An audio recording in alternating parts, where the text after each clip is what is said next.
Hello. Hopefully everything's working this time. Last week we had quite a bit of fun with technical things.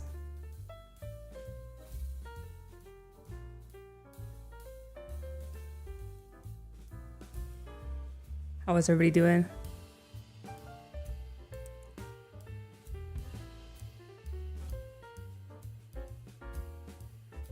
Make sure that everything can hear you. Great.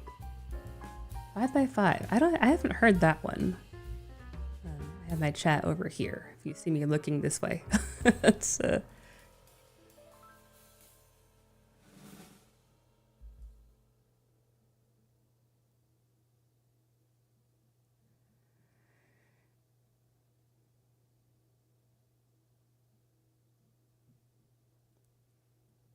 I'm gonna keep the jazz going.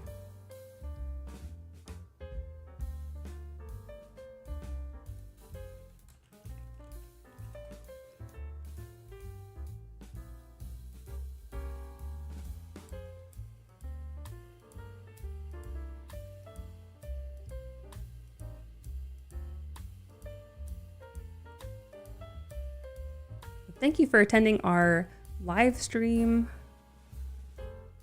radio signal term. Oh, okay. So you must hear me if you asked since I was like, I don't know what that means. Okay, great.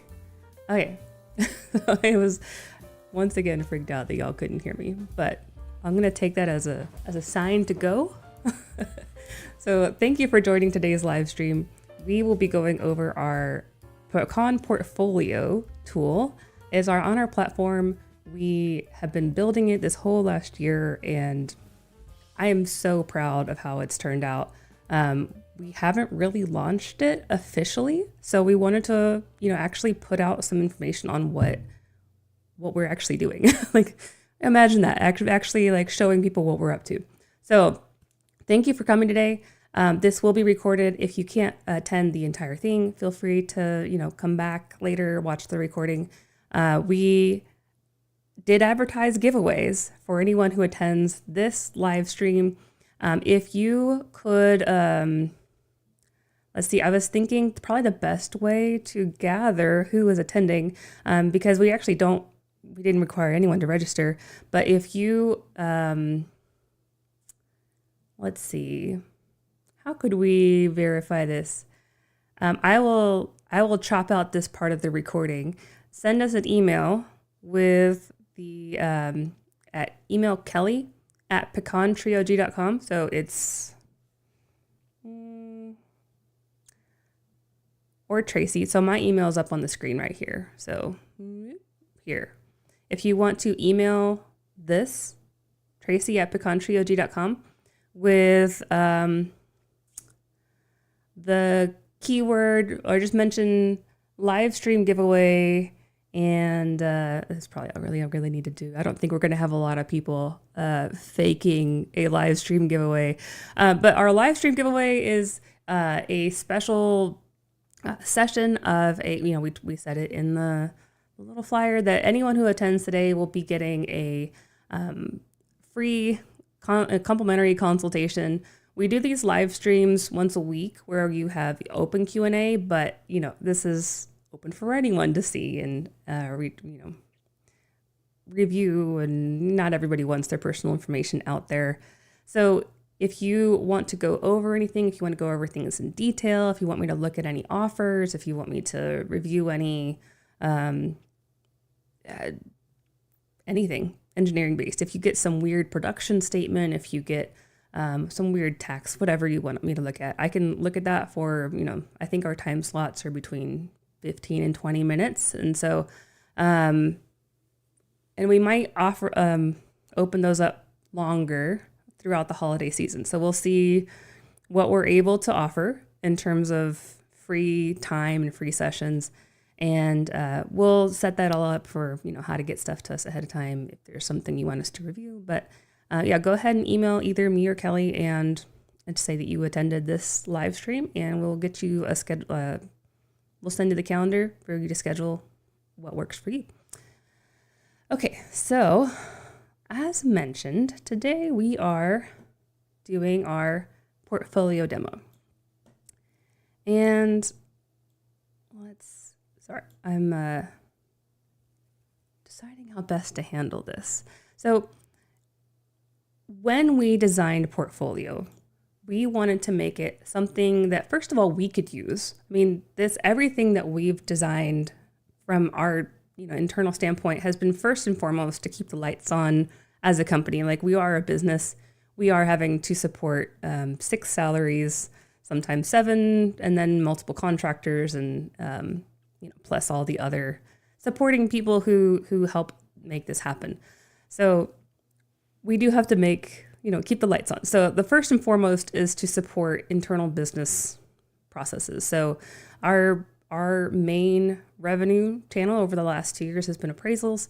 Many of y'all have been clients of ours for those one-off appraisals, but the main goal of that appraisal work was to help fund the building of this not global, I guess, but nationwide model that we could deploy to help everybody analyze their minerals and make better decisions and take the information that we know as engineers, because we see the world a little differently when we're able to look at all the pieces, I guess. I mean, that's when you're on that, on one side of it, it's hard to explain exactly how you're looking at it differently, but I'm very aware that I'm looking at it differently than other people when I talk to them. So we look at the reservoir differently. We look at the economics differently. We look at the risk differently. So there's several engineers on our team. We're putting all of our knowledge and expertise into the model that we've built. It is an engineering-based model. This is not looking at comps. And something that we get a lot of questions on is, well, I don't need to know what something's worth all the time. And that is completely true. You don't need to know. I don't need to know what my house is worth all the time. What this information is geared towards when I'm talking about Pecan portfolio, I'm talking about using that information that goes in to valuing something in order to make it fine-tuned and just really running at full cylinders. So let me check one thing real quick. Okay.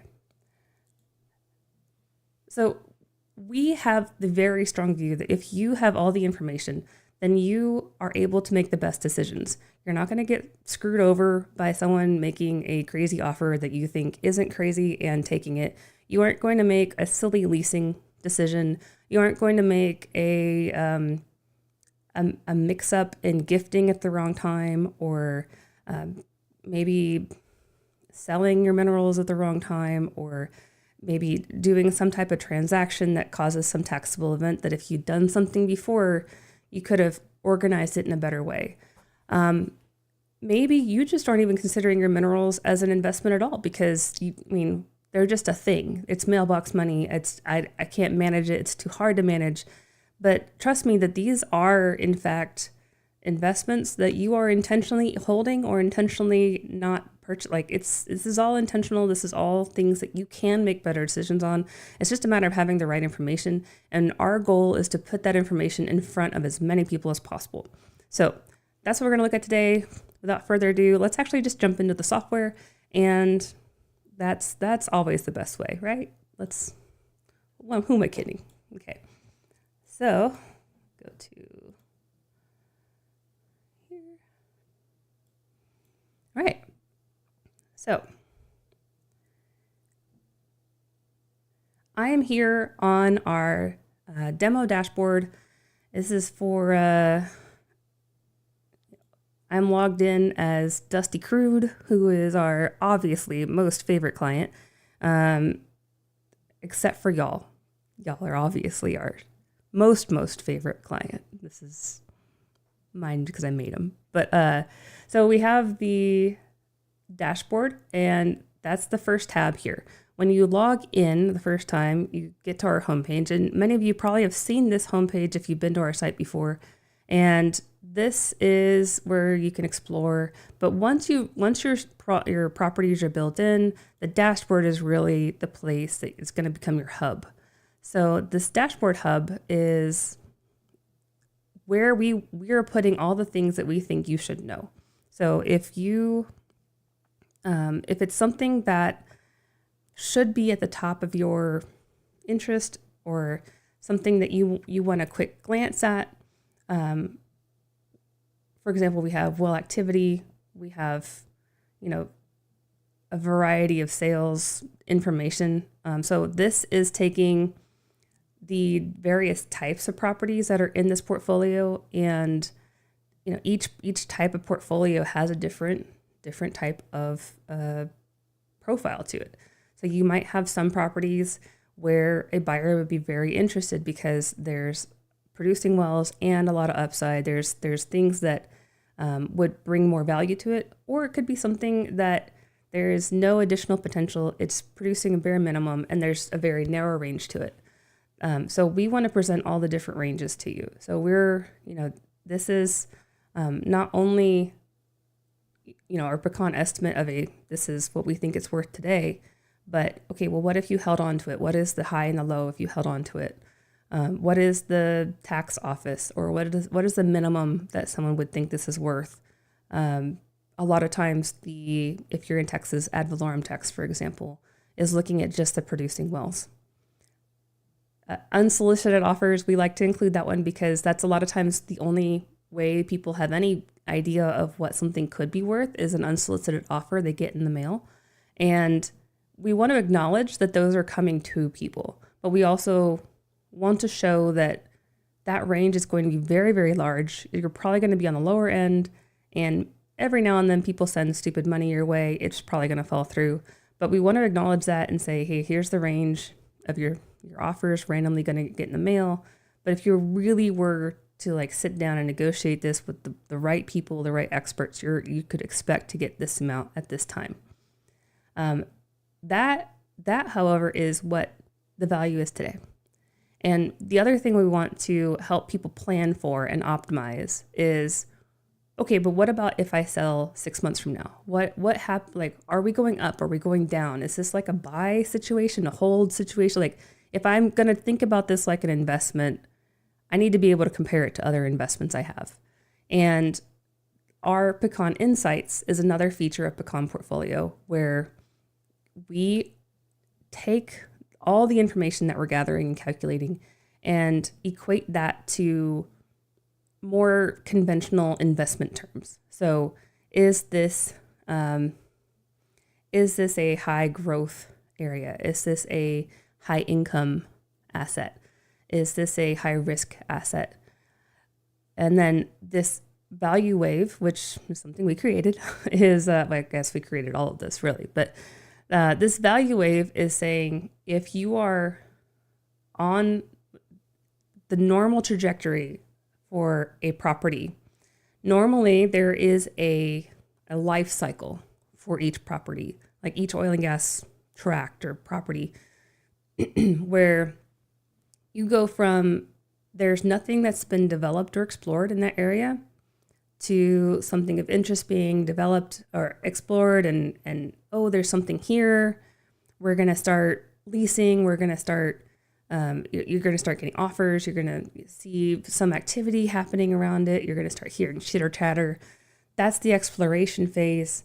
Delineation would be that they drilled their first well and they're testing the reservoir. They're seeing how, maybe they're testing the reservoirs around, testing or nearby, and it's not directly on your property yet, but it's near.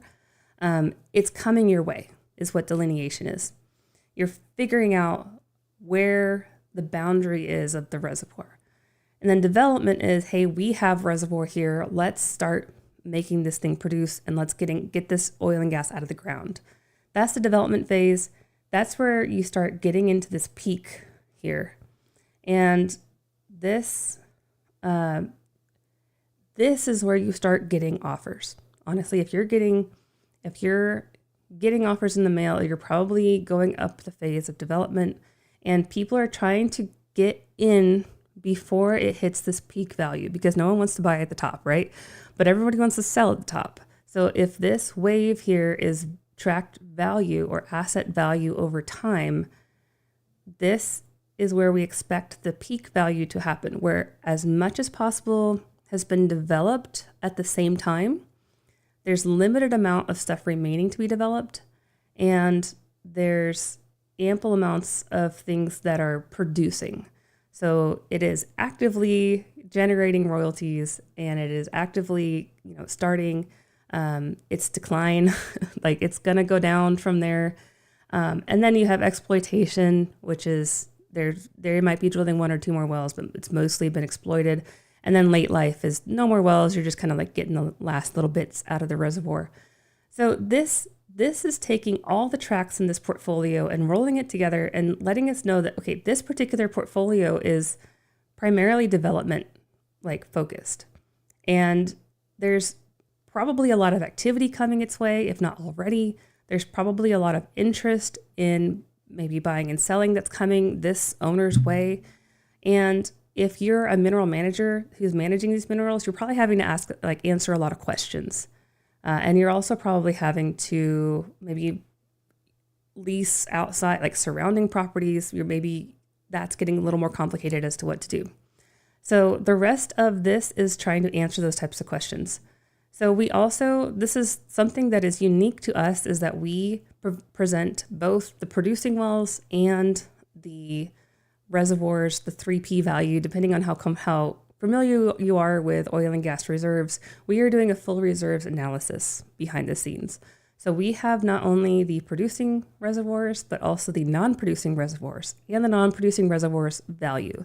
So we're not just looking at the value of what's producing today. We're looking at the value of what's producing today and what might produce in the future.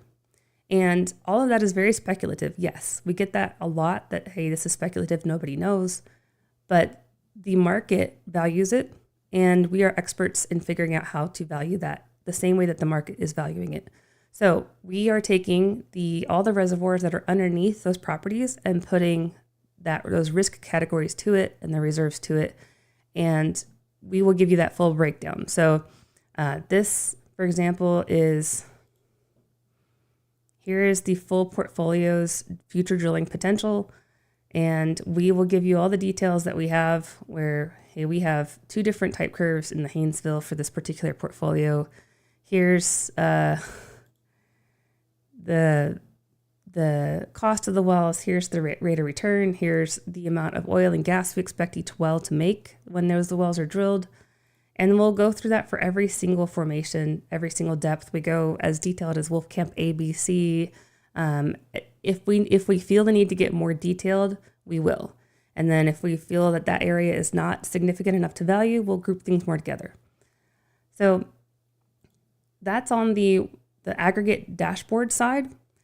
If you want a dashboard for any combination of wells, right now you need a portfolio per dashboard that you're wanting to create. So if you have a whole bunch of tracks and entities that you are managing, but you're okay with them all being in the same aggregate dashboard, that's one portfolio. That's one subscription.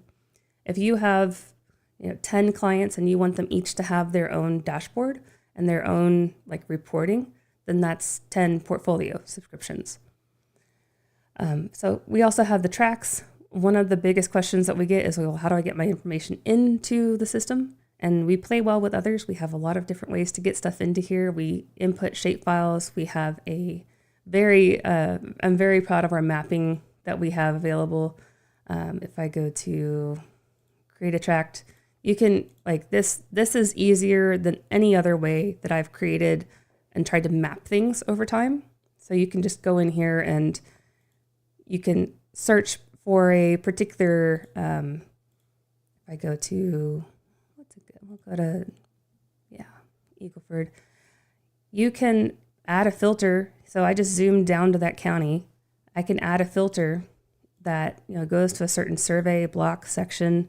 If we are in a public land system state, we can go over, hop right over. You don't have to go in and out. It'll just go straight to Oklahoma.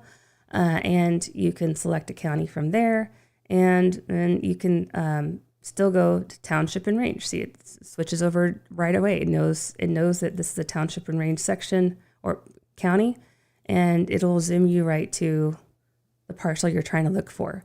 So if you are trying to quickly map out something, maybe you're shopping, maybe you're talking to a client and you're trying to figure out where their stuff even is, I can do this while I'm on the phone with someone. It's that quick. So you can create a tract, name it, and then as soon as you create a tract, you get to these tracts here, where each one of these have been one that we've built in. And you get that breakdown for each individual tract where you can see the interest type that you've built in, the particulars that you've entered, like how many net acres, what's the royalty rate for that? Is it leased? Is it not leased? We do have ways to build in working interest overrides. A lot of certain types of interest, we just have to let you know how to build it in. If it's maybe like Blanchard or NPRI or something that's not one of our like subsets so far, but we are building in like cut and paste, like where it's really easy. You can know exactly what to do. But for right now, we have the ability to do that. We just have to talk to you on the phone on how to do that. It will let you know how many active wells are in the estimate for that parcel. These are our insights. So our star rating lets you know relative to the rest of the country, how good of a property is this? It's a proxy for dollar per acre. How many, oh yeah, here we go. Income outlook and growth potential. So this is a income outlook possibly decreasing. So you're probably not having new stuff being drilled here. Growth potential, very low, probably not much upside.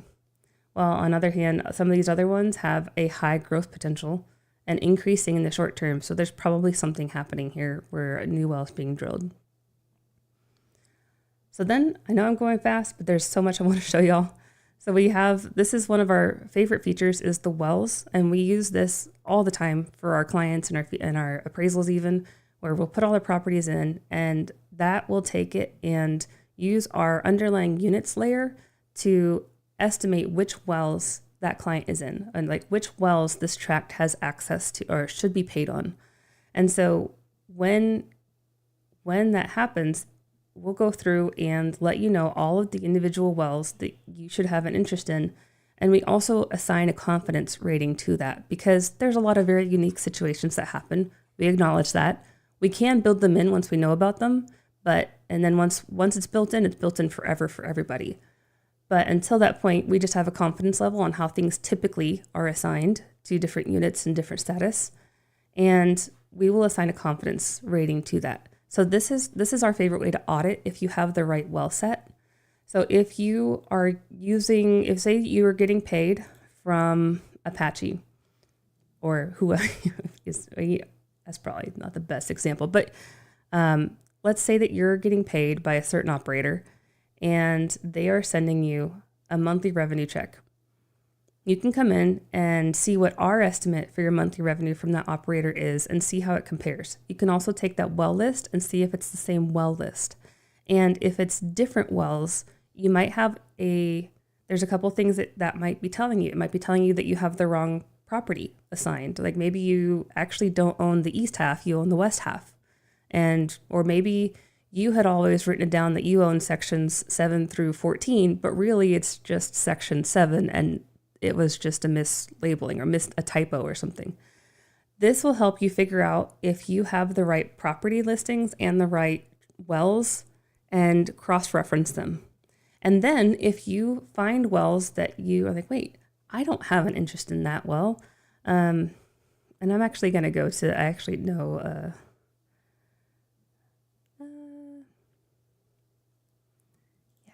we'll go to one of these. So if you go to that well, we will let you know why we think you have an interest in it.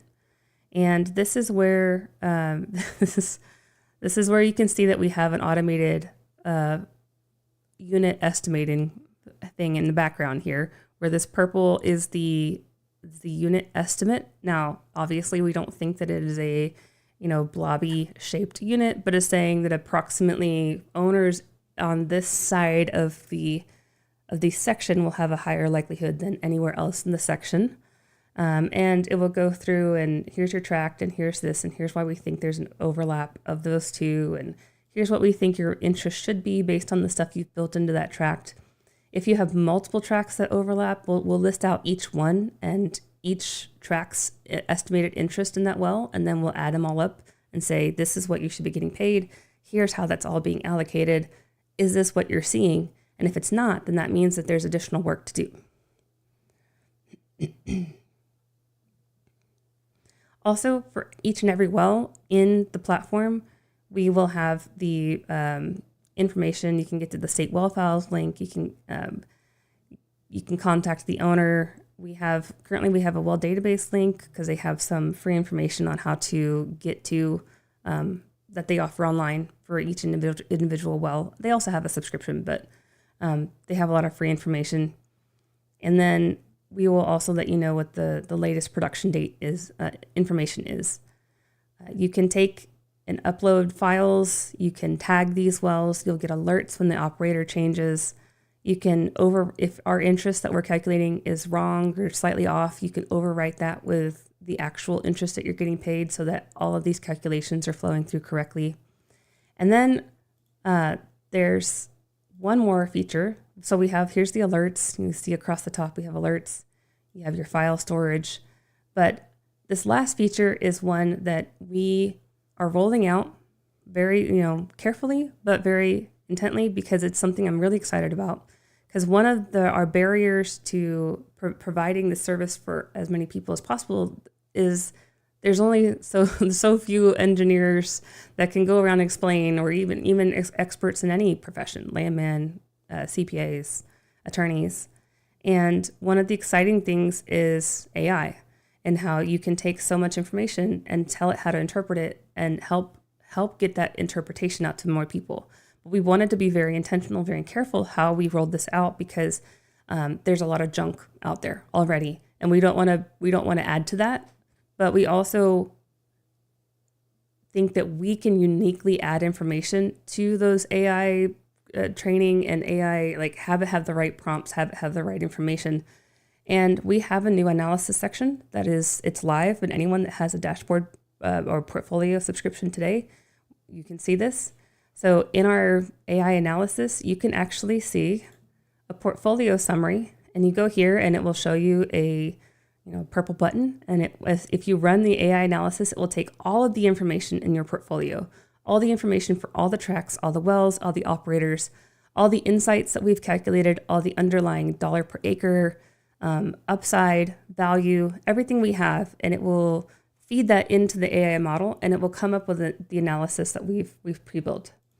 So I've already ran one. It only takes a minute or two to run, but I have been playing around with this, and I love this so much. Even just from, I'll put stuff that we're working on in here just to get a starting point, even as an expert who comes up with this stuff as a living, right? It's a starting point to start exploring what is happening. So what is the summary? Like if I'm trying to get my head around this asset, how do I get my head around it quickly?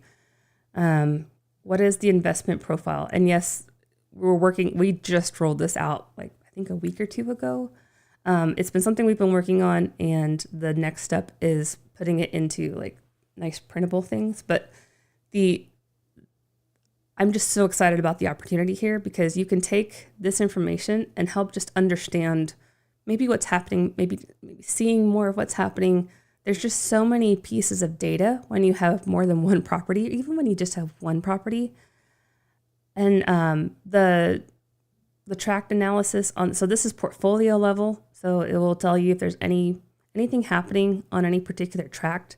If there's things that this is a strong investment, you don't want to sell it, or this is a strong investment and you don't own it yet, maybe, offer top dollar here. Like this is if you have a shopping list, maybe things that you're looking at for interest. And let's see, you also, if you're looking to divest some things, we'll let you know which ones are weaker investments. If you go to the individual tracks, we have the tract page, and we also have, this is where you can get the more detail on the individual tracks themselves. And see our Pecan insights, volatility factor, income outlook, growth potential. our explanation. This is a preset text. This is not AI. This is just us writing something in there with the information we have. But if you want to see the AI analysis on this particular tract, you can go to that analysis, run that analysis. Again, it's really quickly, very fast. While I'm here, this is where you also can see the info, the maps, any alerts for that tract, any wells just for that tract. This is where you would overwrite any interest. You can see our sales ranges just for that tract, future drilling potential just for that tract. Also lease bonuses. We estimate what the lease bonus should be if you are looking to lease, or if you are trying to debate your lease, like, is this even worth it? Or if there's a deeper rights that you're trying to lease, what would those deeper rights be worth? We do a bottoms up calculation. So we're not taking comps or estimates. We are taking, what does the remaining reserve say that the leasing should be worth in this area? And that's what we're presenting. So this AI analysis here is just for this property, and I am quite impressed when I've looked through several of these and in great detail, and it explains it how I would explain it, how I wish I had the time to explain it to everybody. And obviously we're always fine tuning these things, but it's nice that we're able to feed in our answer. And then it's just explaining our answer. So it's not coming up with its own answer. It's just helping explain our answer. And it tells you if there's any investment things happening, any risk that should be considered.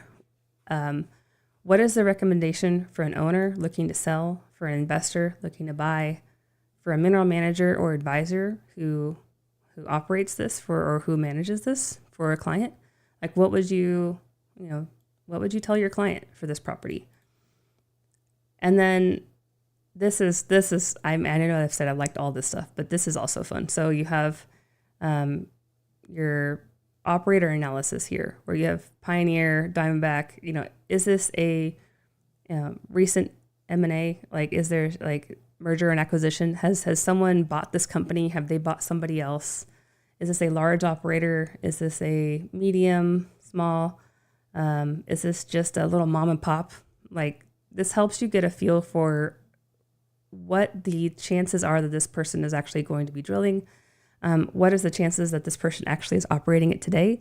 If you see that someone emerged from Chapter 11, like, are they still owned by them? Like, is someone else own this property now? Like, there you can see those type of things from the history, because there's so many people there's so much movement in terms of who owns what, that it's nice to just have this overview or reminder. Most of the stuff I've read these news stories before, and there's just so many I forget them. So it's nice to have those reminders. And then we're also constantly adding to this, because when I'm looking at these, I want to know, okay, who's the operator? What's the likelihood that they're actually going to be active in this area, or what's the likelihood that they're going to run rigs in this area or new permits, or actually act on the permits that they might have already filed. And so that's what I'm looking at here. Or if I'm not getting paid on something, who do I contact? If I'm not getting paid by this operator, maybe it's because it's actually a different operator now, and I need to go look at that statement.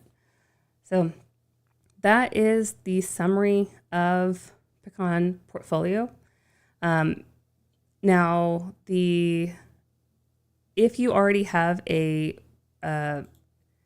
subscription to Pecan Estimate, like on Pecan Estimate, and you have let's say you have a login and you've created a couple tracks, the best thing to do is, honestly, anyone that's here can hop on a free 15-minute, like, we'll go over anything that you need to look at for free for 15 minutes.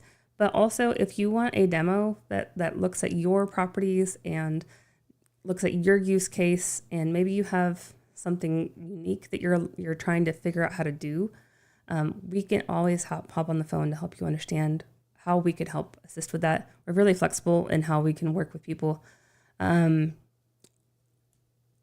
We do have a way to share portfolios with multiple logins. So if you have a family, you're wanting to get your the next generation involved in mineral management, but maybe you're not ready to hand over the reins completely, we can share logins, or not even share logins. It's you add as many people as you want to the portfolio to be all their users.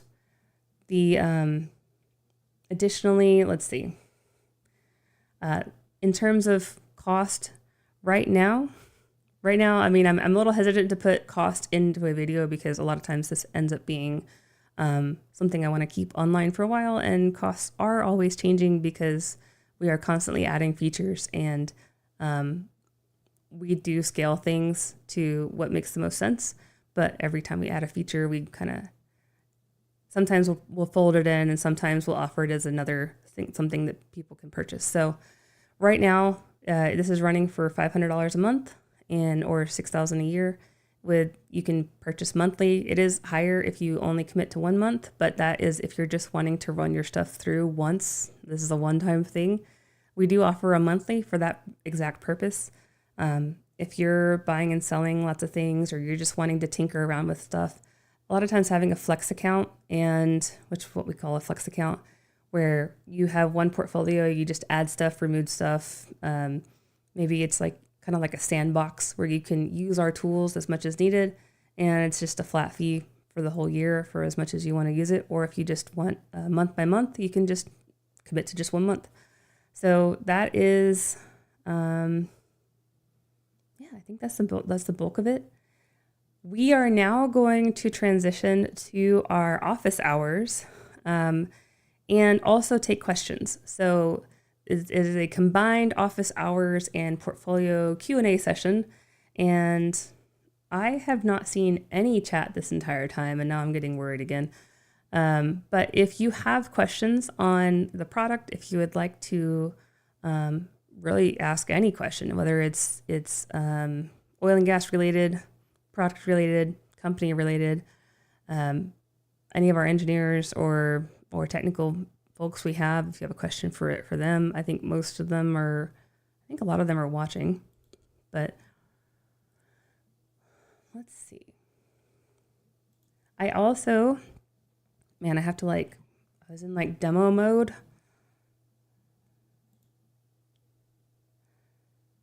Trying to come down off of my demo mode. Let me drink some water real quick while we get stuff going. We'll get the nice jazz going again.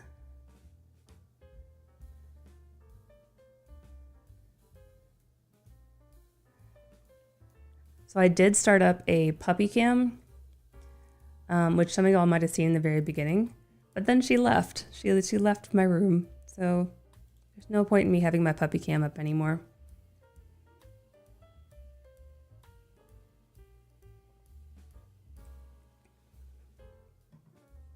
Okay.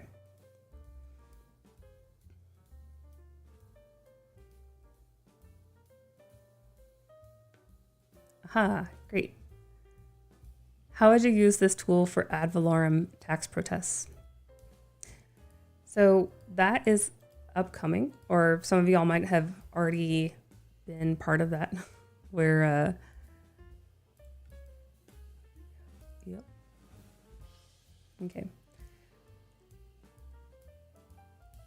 So if I let me go back to the app, get stuff staged. Most ad valorem taxes are based on the value of the property the first of the year with very set assumptions.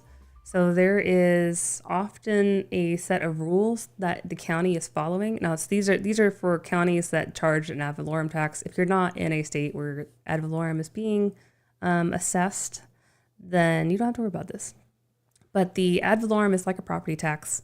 It's like the taxes you pay on your house to the county. And ad valorem is based on, again, the value of that property first of the year.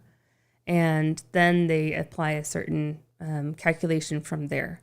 The best way to protest a property tax is either by pointing out an incorrect assumption that they're making on the ownership side, saying that I actually don't own 2% interest, I own 1%, or something like that. I do see a lot of incorrect numbers in the property tax, like mineral rolls is what they call. And that information is available online on almost I think at least in Texas, all of the mineral rolls as to who is paying what tax on what wells is available online. If you're getting random offers and they know a lot about you, that's probably how they're getting it.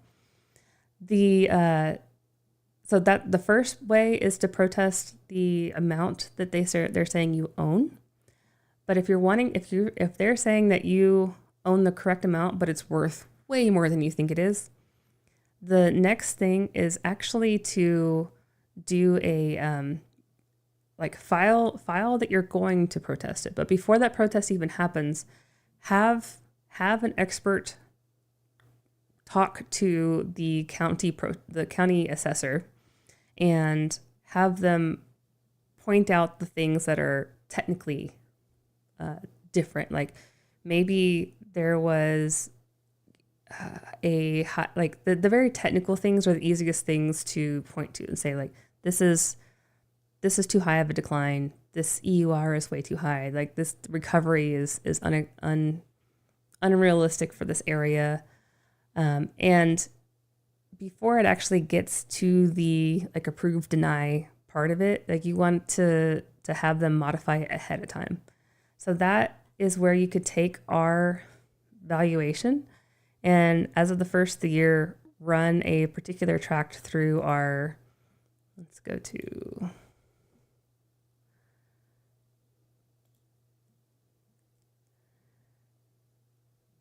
you could, so we have the value of each well in here also on the wells list.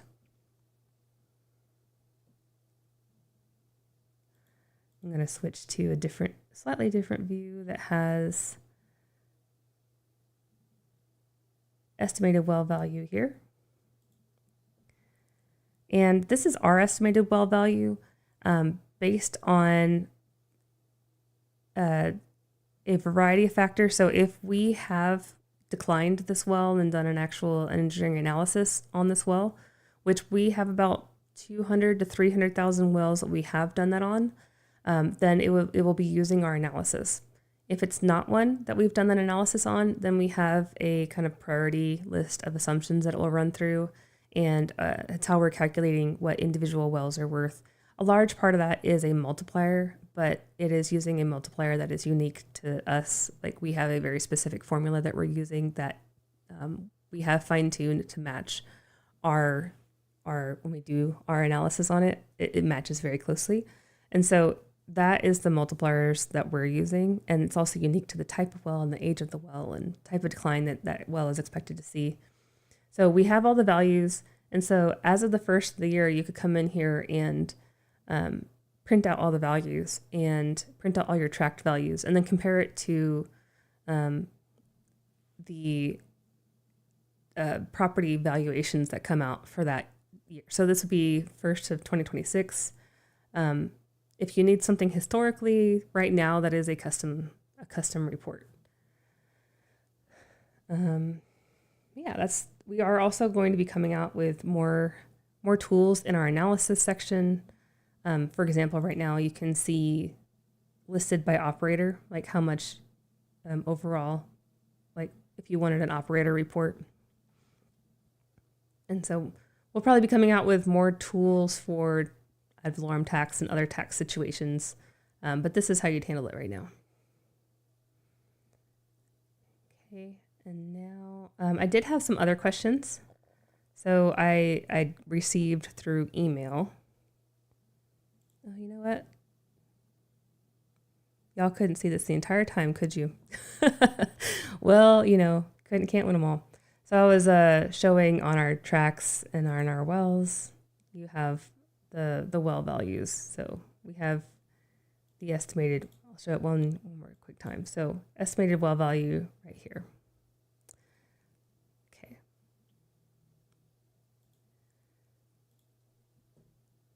Ad valorem taxes are not going to include the upside in its value. So if you are looking at our tract value versus each individual listing from the county, it's going to be much higher because we're going to be including the wells and the land. So if you were to sell the deed rather than just that well. All right, thank you. Thank you for coming. Great.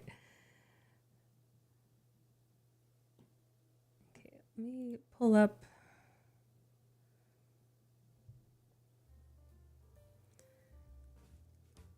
I don't know if any of y'all saw my little short that I published over the weekend. Last stream, my computer just refused to stream, and it turned out that my cooler in the computer, so that my desktop is liquid cooled, and because the chips just get so hot these days, it has to be almost. And the liquid cooler stopped working, so I got to feel like a real engineer and actually tear apart my computer. I love to have an excuse to tear apart my desktop, and it looks really cool now. It's a very, very fun with the RGB lights. I really don't mind those lighting trends right now. So I'm just pulling up the additional questions that I had. Eric, I was going to pull up yours and get to those if you're still here. I'm not sure you were able to stay for the whole thing, so I know that you were going to maybe watch the recording later, but we're still going to hit them. But if anyone else has questions they would like to throw in the chat, feel free. Again, or you could email us. Make sure to like and subscribe while you're at it.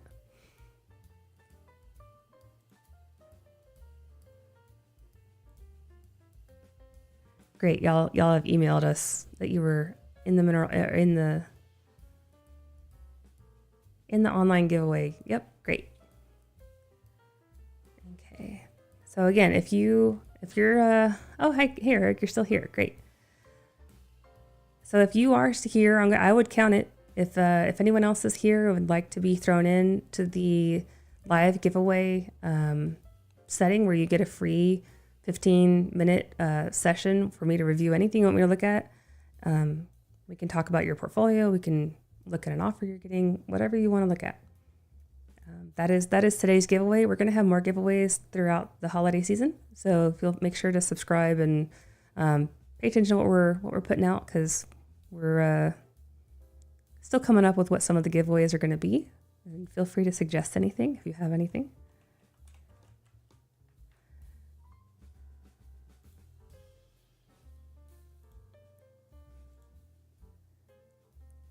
Okay.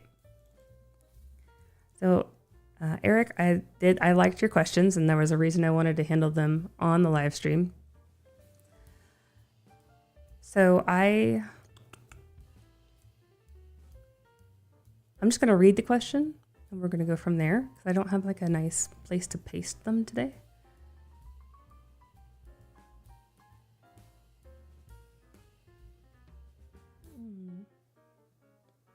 Oh, I just got a text message that people aren't showing up on the chat. I wonder why.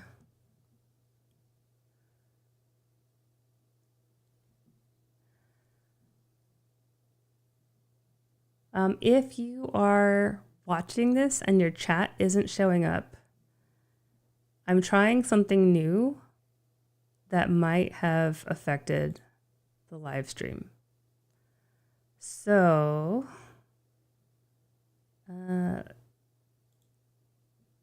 I'm going to put, let me go to Becca. If you're still watching, could you put your link to the live stream that you're watching into the chat? And that should make it pop up on the main chat. Yeah, I think what it is I bet most of the people watching that can chat are the ones watching on mobile, because I tried to add a mobile view and I think I messed that up. So I think my mobile view became the main one, and I think that is messing stuff up. But yeah, so we are live though right now, and I think it is sending it to the other. It's just the chat is coming through on just one of them. So we'll, I knew it was risky. I knew it was risky to try that. I probably take too many risks for my own good sometimes. But if you are watching and you're trying to ask a question and it's not coming up on chat, then hey, Edwin, how are you? And If it's not coming up on chat, try going to our page on YouTube and seeing if there's another link that you can click on, because there might be a second one. But yeah. Okay.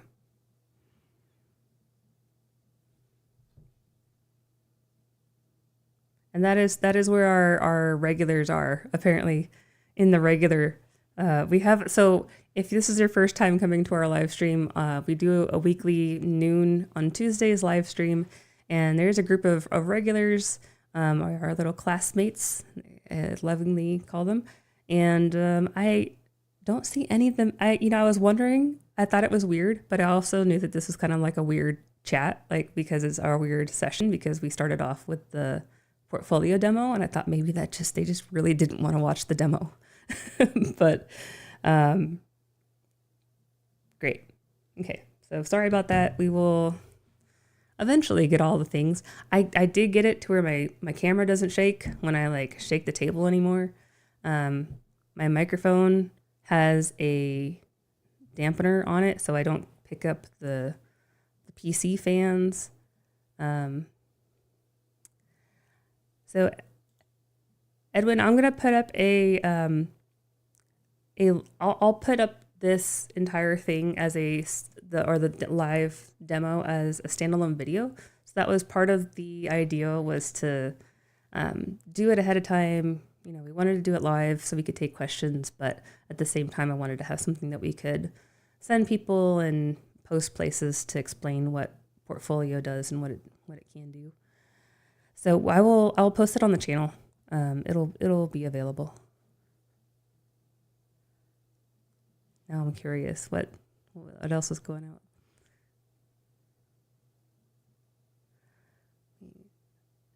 Eric, I am still going to get to that question.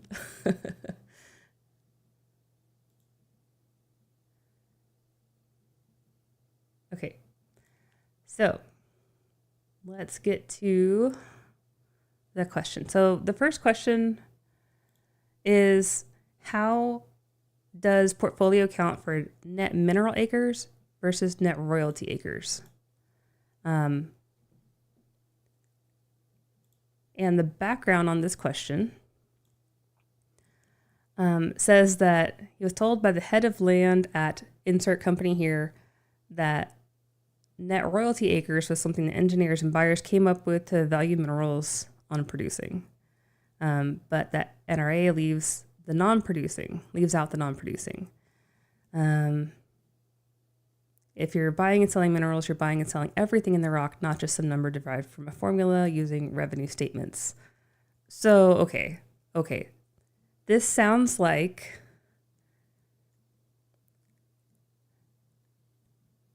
so I love my landman. Y'all know that.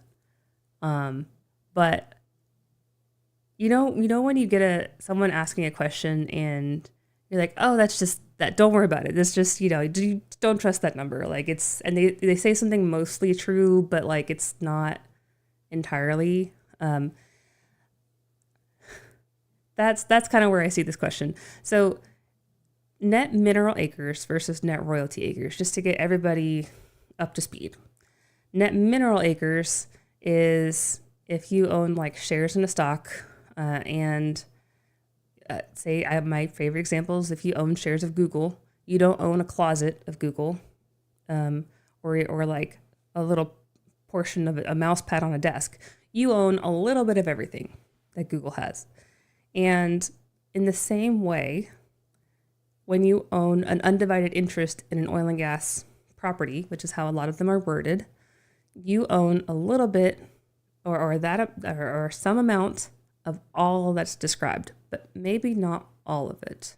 So the same way no one really has no one has 100% of the Google shares where they own all of Google, like all the way across, all the way up, down, everything. They're always sharing it with somebody. In the same manner, oil and gas assets are shared the same way. So your gross acres is how many acres you would have to fence in if you were to put a fence around it. But the net acres is that times whatever interest you own in it. So if you own 50% of a 100-acre tract, you would have 50 net acres. Net royalty acres is a way to make it apples to apples for what something's worth.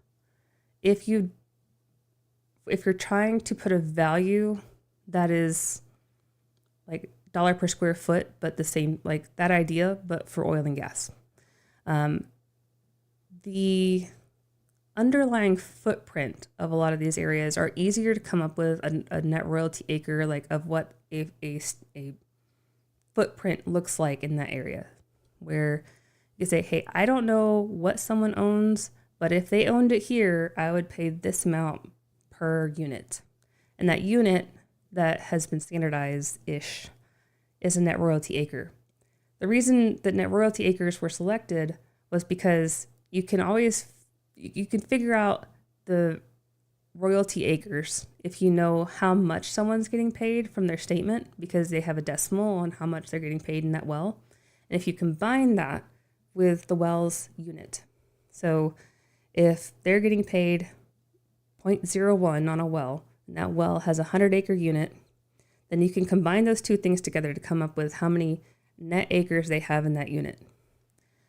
The thing you don't know is what it's leased at. So you don't know their lease royalty rate, because that's the unknown in that equation that would come up with that.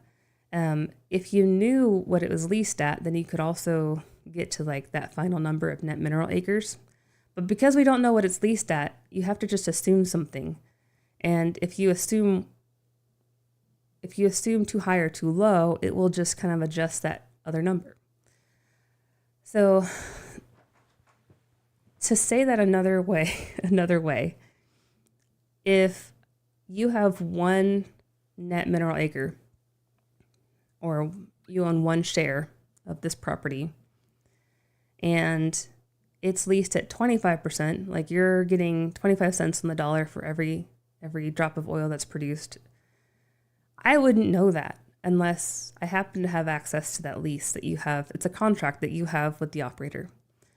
But if you just sent me your statement and said, hey, here's what I'm getting paid on this well, what would you offer me?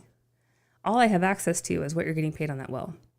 And if I see that you have, 1 acre worth of interest in that well, then I'm just going to have to assume something for the lease royalty in order to get it apples to apples. And getting it apples to apples is really the only point of the net royalty acres. And what you do with it from there is what determines what's going into that number. So by default, you can't assume that a net royalty acre dollar per net royalty acre includes or does not include any bit of, there's no standard thing that net royalty acre dollars always include. So if someone sends you an offer for, I'm going to offer you $1,000 per net royalty acre, you can't always assume that they're talking about the same thing that the next person would be offering. And when this head of land, this company said that it leaves out the non-producing, then that tells me that they are using some multiple of production to come up with their dollar per net royalty acre numbers.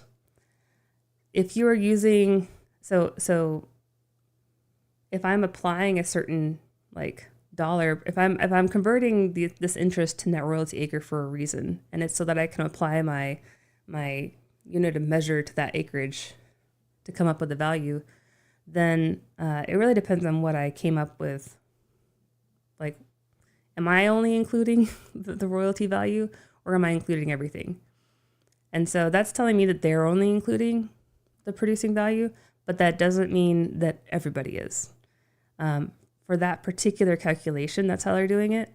But for us, when I'm on our site and we have our, let's see, if I go to a tract, I'll go to Lulo is one of my favorite demo ones. So if I'm on this tract here, and I have a stat saying that this is on average worth, 19,000 per net acre equivalent. That's your net royalty acre, is the net acre equivalent. if I have that stat on this, then, well, first of all, you couldn't assume that I was including all of that without reading the rest of this also, because you just shouldn't. That is just a rule of thumb, right? Just always assume that you have to dig into more when people are talking anything of value. But we include the entire range. And you can see that because our dollar per acre this is the total sales range, is made up of the producing PDP and the 3P potential. You have to add these two together in order to come up with our dollar per acre. So our particular one does include it. But yeah, I probably beat that dead horse, but it's, yeah, you can't assume. Okay, sorry. I don't want to like show your email on stream. So how can net royalty acres be applied to valuing and overriding royalty interest? So the short answer is that we are building in a better view of overriding royalty interest any day now. It's been at the top of our list for a while. It just always been like number 2. It just hasn't really gotten up to number 1 quite yet, but it's right there. So when you're building in an overriding royalty interest, we do have an option. So if you're here, interest type, overriding royalty interest, ideally you just plug that in, and then that walks you through the things that you would need to know. So right now our baseline Pecan inputs need net acres. So it runs off of net acres and lease royalty rate. So if you have an override, the easiest thing to do is assume like back into a net royalty equivalent acres. So, man, it's really hard to do this without like stuff to show, but, I guess I could do here. So let's say that you had a 1% override in this parcel here, and this parcel is 320 acres. If you had a 1% override, then that'd be 3.2 acres. And then if that was leased at 12.5%, that'd be an equivalent of I can't do that math in my head. I'm sure someone watching can, but I definitely can't do it while live streaming. That'd be a 0.4 net royalty acres. So if you were to convert that to, if it were like how would you get to that same, and it really depends on how it's worded. If it's worded that your overriding royalty is your final royalty, then you wouldn't need to multiply it times, you would divide it by, there's no sense in me even like saying the words in the equation. There's an equation that I will put in the description. And it's really, how do you take any royalty interest and convert it to net royalty acres? Do the same thing with overriding royalty. That's probably the easiest way to explain it. Pretend like it's a royalty in a well, and back out how many net acres that would be, but only use the acres that override applies to. Don't use the wells. If you're using the override interest, you have to use, you have to be apples to apples with what that override interest applies to. So if, and just as of why that matters. So these wells here, these Lulo wells extend much bigger, have a much bigger unit than this 320 acre tract here. But if I have a 0.01 overriding royalty in this tract here, then I don't have a 0.00 or 0.01 royalty in the entire unit of the well. So I wouldn't expect to get paid that amount in each well that this is crossing. I would expect to get paid an allocated amount. So probably like, go all the way up, like a sixth of that amount. And so if you were to take the entire unit size and apply that royalty to, that'd be wrong. So you just need to take the overriding royalty and the description that applies to and build that net acre equivalent into this number here, the net acres, and put it in at 12.5%. If you don't know what interest rate to use, just put it in as 12.5%. That is kind of just the standard. Hey, we don't know what this is leased at. We're going to put it in for there. Also, if it's an unleased property, you can really put it in for whatever lease royalty rate you want. That's another thing that we're working on, improving the clarity on. And the way that our model is handling unleased acreage is like, we know how to handle it, where we're like, we'll include the lease bonus or not include the lease bonus and different things. But the actual input of unleased acreage is not the most clear. Like, I acknowledge that. And so if you just enter it at whatever you think it could be leased at, or 12.5%, then we will go through all of the leasing calculations for you. We have a recommended leasing royalty rate. We recommend 25%. We recommend different things for. We recommend talking to an attorney when you're leasing, like, honestly. But the higher the better for leasing in most cases. And so we don't actually use that 12.5%, but it does help. It needs to be match up with whatever you put in for the net acres.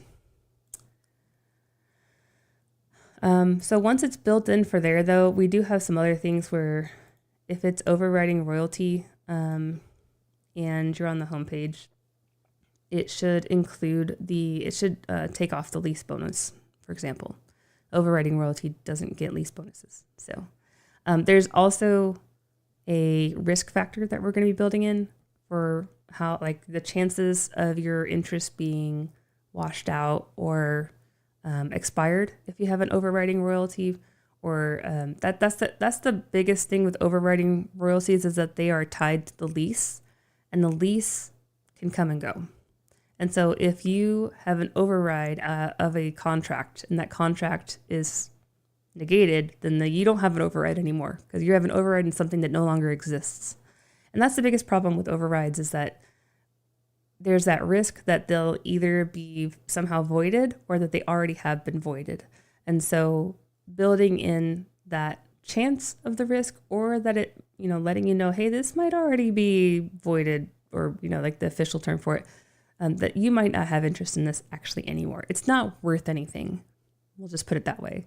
Like, I don't think anyone would pay for this because you can't prove that it even exists anymore. That part we're building in. I do have ways of doing that manually right now, for if you do need help figuring out what are the chances of this being washed out.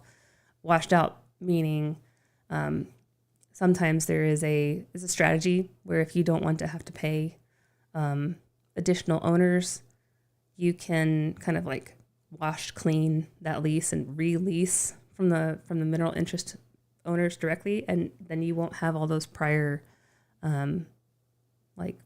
overrides of the prior lease because you have new leases.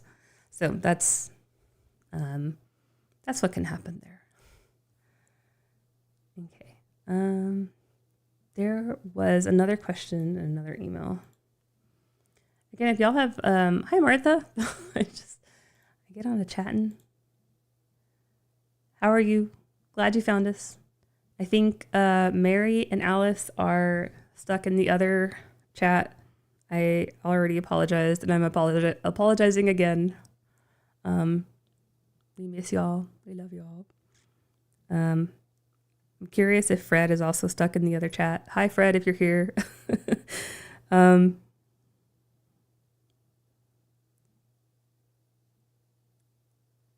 Okay, everyone I'm getting texts from the other side. We'll just say everyone understands is watching. Remind them about, okay.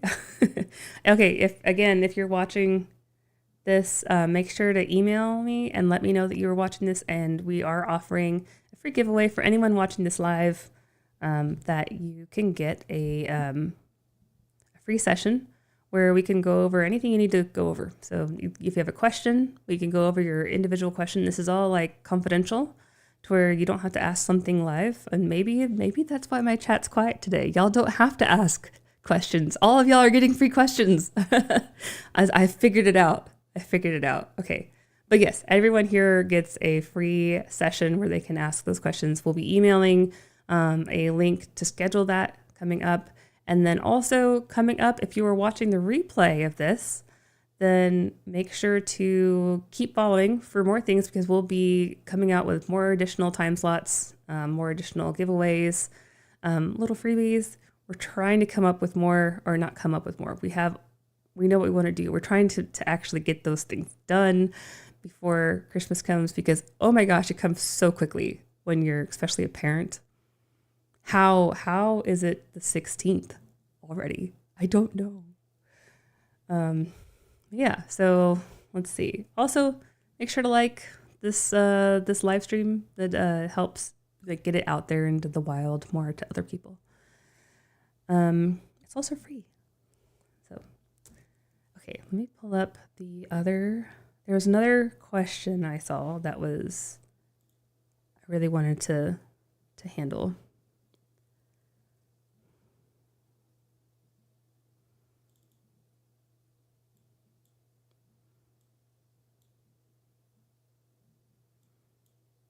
Okay. Does the present value of future royalties play a factor in valuation? So, a little more context on this one. Let's see. What? Go back to this view.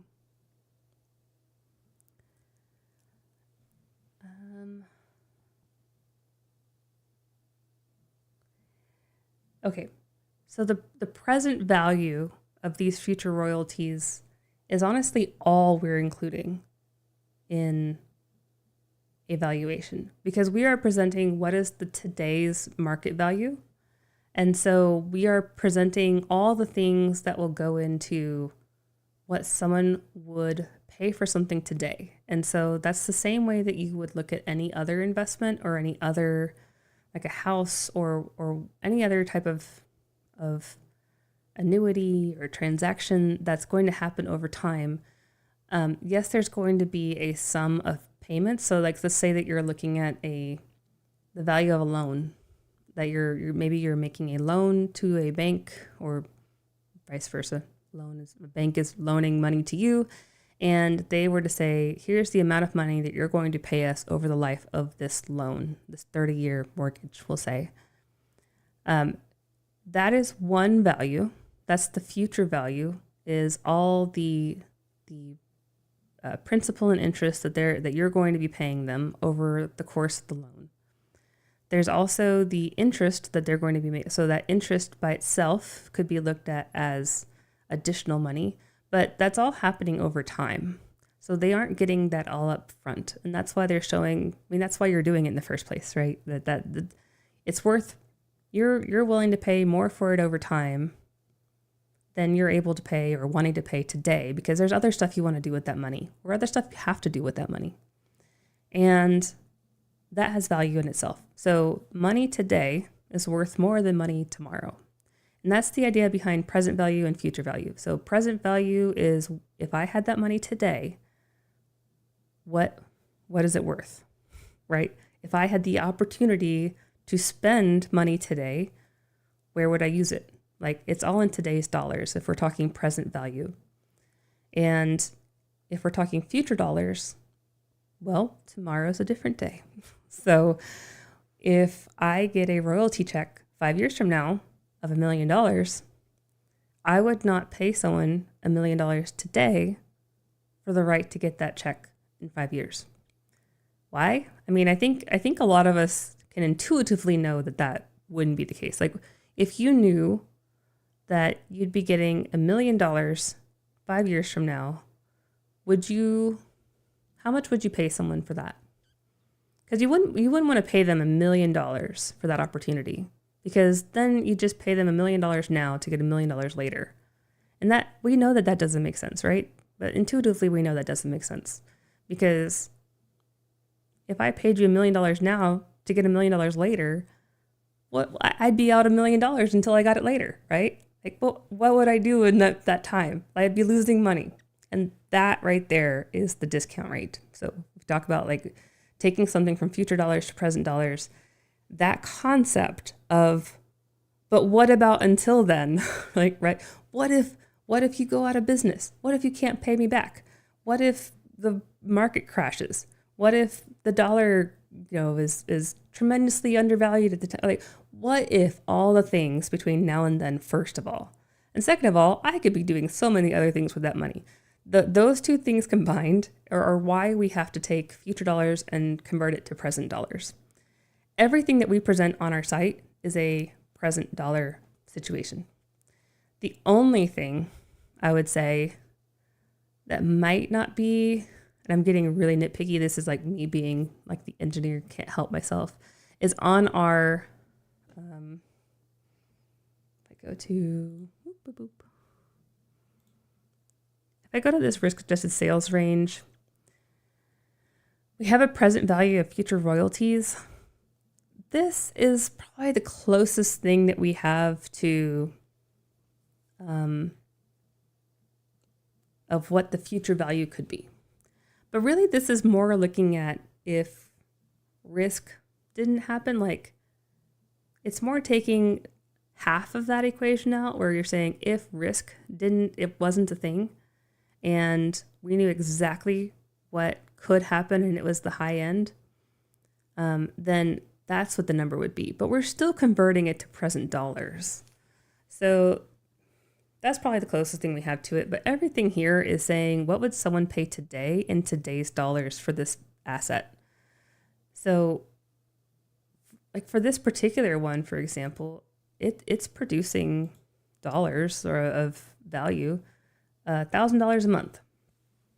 So when we say that the producing wells are worth between $18,000 to $25,000, we're not saying we're expecting 18 to 25 months of production. We're saying that we're expecting there to be, there's decline on the well, first of all, so it'll produce less over time. But even if it was flat, let's just say it was flat, always 1,000, we'll just make it around 1,000. That value over time, we use roughly a 10% discount when I say roughly, it's exactly a 10% discount, but a lot of our numbers are estimates. And so it's what is exactly 10% of an estimate? It's still approximately, right? We use a 10% discount rate to convert future dollars to present dollars because that is what the market pays for producing royalties. That is not tied to like the prime rate. It doesn't go up and down based on what the Fed does. It doesn't go up and down based on anything other than what the oil and gas industry is pricing producing royalties at, like what they are, like the risk and value included in that. Now, your independent, your particular profile, like what you need for something to be a good investment or not, that you can price it however you want to. But in terms of a standardized normal market rate for producing wells, a competitive rate is a 10% discount. So we use 10% on all of our producing wells, and then also we use 10% plus a risk discount factor for anything that's not currently producing. So that's a risk adjusted discount factor that's used for example, our future drilling potential here. So everything that's not already producing and developed will be using a higher discount rate because there is more of a risk both in timing of that production and volume of that production, and it's in the future. Like there's so many different risks involved that we have many different layers of risk applied at that point when it's something that is a possible future drilling thing in the future that you might receive. Like there's so many things that need to be risked down at that point that we are applying a whole bunch of risk and future valuing to present day when we are saying that lower sprayberry is worth, for example, $137 possible value. Now, this one here, there's a negative there because of that discounting. So this is telling me that here we go. The rate of return is only 20%. So if you discount something, 30% is actually losing you money. And that's one indication that's showing that our probable and possible is higher than a 20% discount rate, because this investment, if someone were to come in and drill this well and it were to act exactly how we were predicting, you'd only get a 20% return on your investment. And if you're needing a 30% return in order for that risked amount to make sense, then you're going to lose money. So here's one indication showing like we're for sure that we are discounting things back to present day. Because this is just a royalty owner. This is not any interest. So there's no money being spent that would make this a negative return. This is all just, there's so many dollars in the future. But as this is kind of an artifact, but it's just interesting to point out. Hopefully that answers that question. I know that anytime we talk about future and present values, it becomes almost as confusing as the net royalty acres conversation. So, yeah. Okay, we have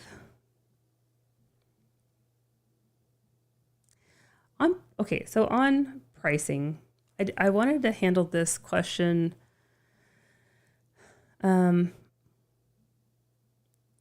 So there was a question saying on how last week's office hours, how I explained valuation.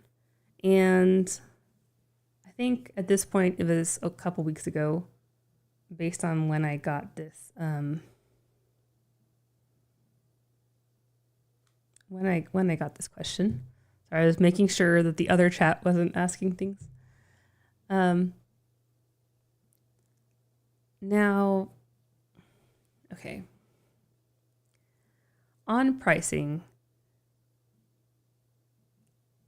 it was saying that the EnergyNet is using, Energy Link. That's different. I read this as EnergyNet was using $70 a barrel to do valuations. Energy Link is different. Okay, that's interesting that Energy Link is using $70 a barrel. So first of all, the main question is can you put your own price into our system and have it pop out? Like, okay, what if oil was at 70 or 65 or $60? And what does the small near-term movements, like how does that affect the value? And I wanted to go a little more into that. We will probably go another 10 minutes, just letting y'all know in terms of timing, if you are trying to plan on, if you want to watch the last little bit.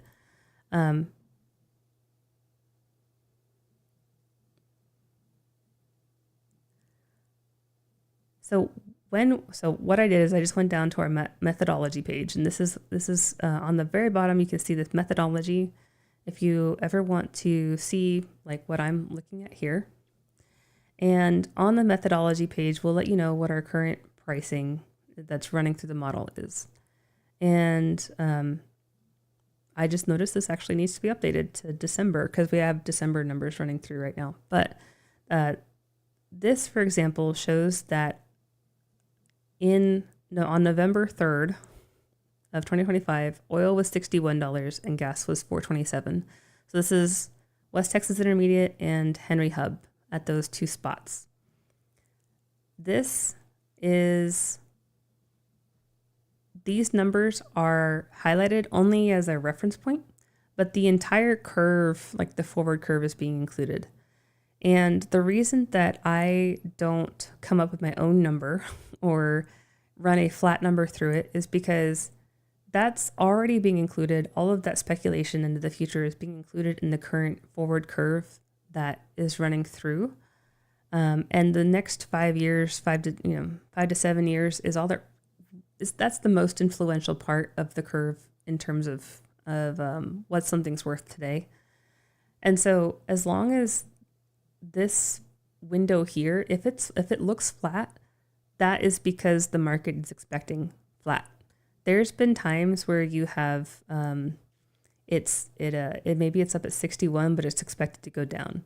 Honestly, normally it's expected to go up slightly, if not a lot. I think it's contango or something where it's down, but they're expecting it to come up significantly. One example would be if I were to pull up the pricing charts back in May of 2020. It was down at $20, right? And that doesn't mean that we're going to price things at $20. You take that and project some type of increase going back to some long-term outlook. Another place that you can get information like this is the EIA has a long-term outlook for oil and gas pricing.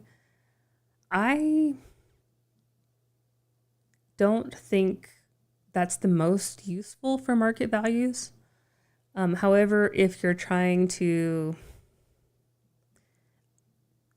I've heard a lot of conflicting things as to how useful that long-term is. But it is another data point that you can use to point towards a long-term value, especially if you're trying to point towards either a taxable value or a minimum value or a maximum value. Like, it's a good edge case for sure. It's a good way to stress test things. The EIA, the reason that one's nice is that it goes out a longer time than most indexes that are traded would go out. And also you can go back and look at the historical outlooks and tie to the historical outlooks. So that they also put an escalation factor, I believe, or it's long enough that you can use it to come up with what escalation factors would be. We don't include escalation factors in like on top of this pricing, and that would be, for example, to account for inflation or something. We don't include that because if you include it on the pricing side, you have to start inflating everything. So yes, you would get more per barrel if inflation went up like uniformly, but everything, you'd have to assume everything went up uniformly, or else you're just starting to project everything wildly. It just becomes very uneven, and you're just starting to put so many assumptions into it that it becomes no longer useful.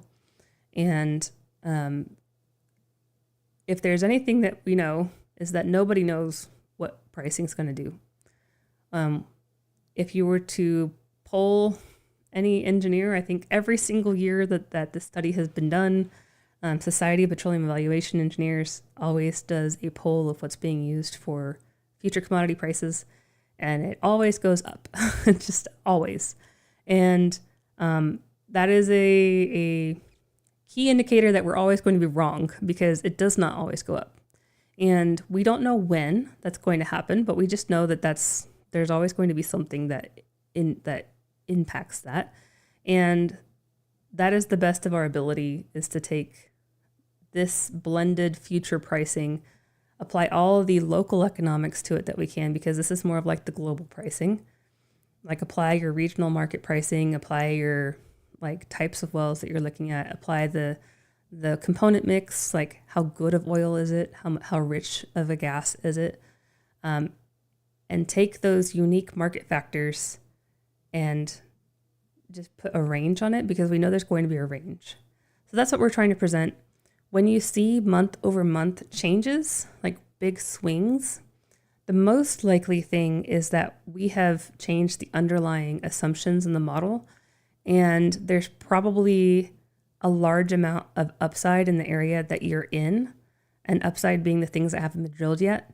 Because if you're in an area with a large amount of probable and possible reserves, for example, like things that have a large amount of uncertainty to them, as we refine that area, there still could be big swings in those numbers. There could be big swings in the PUDs also, but just know that that is why we put those wide ranges on it, because as things get worked on, if we are working on an appraisal in your particular area, you might see swings faster. And one thing that we're going to be working on in 2026 is presenting that to y'all in a little more clear ways. If you're tracking your month-over-month value, because that is something that you're able to do with our tools. You can see what the value is doing over time on these tracks. And if I go to, for example, I probably could have just gone back to that same one. This value over time. So this was when we changed our methodology on how we come up with the scope, low and the high. Now starting, I think around here, the ranges should be narrower than it was before, because we upgraded our analysis across the board. So we were, prior to this change, we were reserving that upgraded analysis for just our purchased reports, but we decided that it was important enough that we wanted all of the portfolio tracks to have that same like finer tuned analysis. And so that was rolled out here. We also have been like fine tuning quite a bit. So over time, you should see this wiggle become less, but that's why this range exists, the high and the low. And if you see this like a sudden change and you're not seeing the oil and gas prices change dramatically, then it's probably that we're doing some underlying model updates in that area based on new data, based on new study. Maybe there's a new reservoir that's been a new target that's being established and delineated, and something's going through the process and we're including that. Or maybe the opposite's happening. Maybe there was a lot of excitement about a certain target or certain prospect, but that operator, like the results finally came out, things weren't that great. We're having to like pare back. Maybe they said it was going to be 8 wells per section and we're only looking more like 5 for 3 wells per section. That's more likely to affect your individual property much more than commodity pricing. So at least short term anyway. Long term, of course, commodity pricing is the number one swinger. I know that our comments have been an interesting situation today, but thank you for tuning in. Let me see if we have any more questions that came in through email. Make sure to send us an email before you get off of the call. As soon as you're able to today, say, hey, I attended your live stream. Mention if you feel like you need to prove that you were here. Let's mention,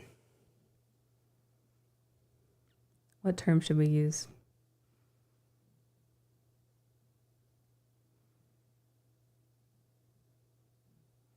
My mind's gone blank. I've never heard of words before in my life right now. But okay, mention the jazz music. How about that? And I will start the jazz music up to remind you if you need a reminder of what to mention.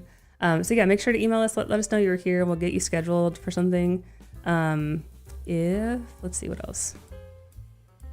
Oh, if you want to check out Portfolio and you want a longer demo, we're happy to, we'll give you 15 minutes of any topic you want to talk about, but we'll give you even longer for if you want to talk about Portfolio and get a demo with your actual assets in there. If you want to talk about a bigger partnership, maybe you're watching this on the replay. We do have an API we can tie in to existing systems. We are tied into existing software platforms for mineral management. So you might have already seen our numbers in your platform, Mineralware and a couple others. So if you would like to hear more, go ahead and leave a comment, all those things. And if not, we will see you later. Make sure to like and subscribe. We'll see y'all next week. All right. Bye. And yes, we are having one next week. I mean, that's my plan anyway. I know it's the 23rd of December, but hey, sometimes it's when I have more time. That's probably a lie. I'm going to tell myself that, but all right. Thank you for joining us today, and I hope y'all have a wonderful rest of your week. Bye.